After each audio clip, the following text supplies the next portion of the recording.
Well, And because part of how they get you coming back, by the way, is reinforcing what you want to hear. Because when they start to tell you things that you don't want to hear, you're more likely to put it down. But when they tell you that you're not the one who's crazy, it's everybody else that's crazy.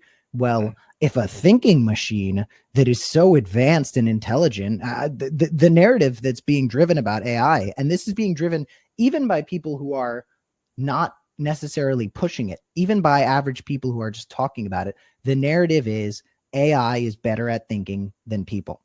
So if friend A and friend B tell you two things about something, and AI tells you, well, I have ran through all the data in human history in my head, and this is the fucking conclusion that I've come to.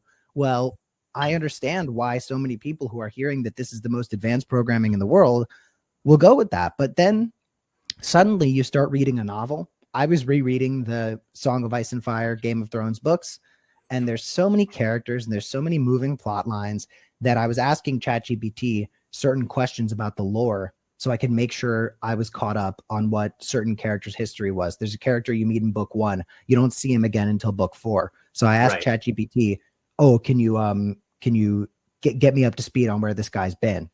And as I was doing that, I was checking the glossary and I realized, wait a second, almost every single detail that it has given me about this book series has actually been wrong.